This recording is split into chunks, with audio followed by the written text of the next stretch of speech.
Hello, folks. This is Bakjot Sannyasi, the random idiot who talks about random things which might be random but may not be so idiotic. Right. So let's make our podcast slightly intellectual and let's switch on our thinking gaps. Now, I'm going to talk today about generation gap. Lots and lots and lots and lots have talked about what generation gap is and how it affects our lives, our parents' lives, so on and so forth. So I'm not going to get into that. That all is bull. Everyone knows that. I think that let me talk to you about today about how generation gap will change as our generation becomes parents and our younger generation comes in. Now, normally generation gap used to take the form of the next generation doing something that was completely unacceptable to the previous generation, and then this generation sort of fighting for it, making it acceptable, making it allowed, and making it something that the next generation could do very well with their generation. For instance, our grandparents were, say, completely nuts if anyone would go and have alcohol, right? Our grandparents were completely against it. Our parents did alcohol, drank alcohol, rebelled against it. So this was the generation gap, that our grandparents not accepting alcohol and our parents doing something that our grandparents don't accept. Now, come to the next generation. We as a generation are doing marijuana. Marijuana per se, even though it is a drug, the extent to which its drugginess is defined is slightly contentious. Because marijuana is the same plant as bhang, right? And bhang is something that is not considered a drug. But still, because it is a drug and because our parents are against anything that is considered drugs, it's another case of generation gap here. They are unacceptable to marijuana. We want to do it. Again, generation gap comes into play. With our generation and our next generation, it will be slightly different. I'll tell you why.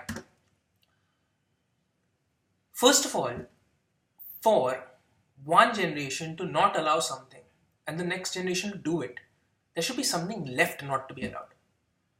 We as a generation are one generation where everything is allowed, right? In our generation, live-ins are becoming acceptable. Our generation has no problem against homosexuality. Our generation does not, on the face of it, have a problem with drugs. Our generation probably doesn't even have a problem with an open multigamous relationship, as long as there's no dishonesty involved. So basically, our generation is allowing everything. So by the time we come to the next generation, there might not be anything prohibited left. So then how will generation gap come into play? Generation gap will not now apply to single things, but to the extent to which it is done.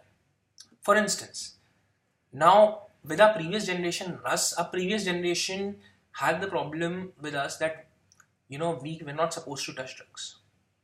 Here there's no drugs. See, we don't have a problem with drugs, but we don't have a problem with which drug, how intense a drug.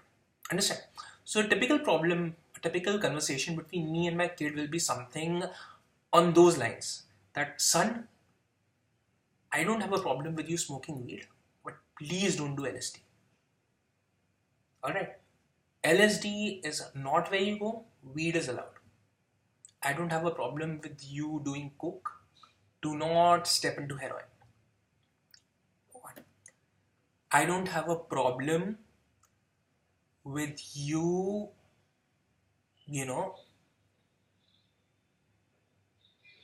being a homosexual, but I have a problem with you considering sex with, say, a transsexual. Again, extent. In the consideration of the fact that it's are not in sex with the opposite sex. I mean, it's not sex with, the opposite sex. It's again the extent. And the second thing where the generation gap will come into play is the timing. For instance, so I allow my kid to have weed. Now, I would want him not to touch it before 15. I would be like, son, be 15 years old and then do it. But he would want to do it at 12. So then it will become a question of timing. Third, there won't be any authority, and the generation gap will take the form of persuasion. I would use debating, I would weigh for and against something, and I would try to convince him in a logical conversation. So, generation gap will evolve as the world has changed, because the sort of change or growth in human psyche that was linear till now from our generation with the advent of technology, it has just become exponential. Hence, the way generation gap happens will also change. Now, folks, my thing to you is, do you have anything to say on this? Do you have any feedback? Any other interesting inputs? Any other interesting topics on which I can discuss, man? I mean, I don't know how many of you are going to see this and are going to care about this. But, it's one way of reaching out to people and hoping that some people like. So, share, comment, and let me know what you feel about my inputs.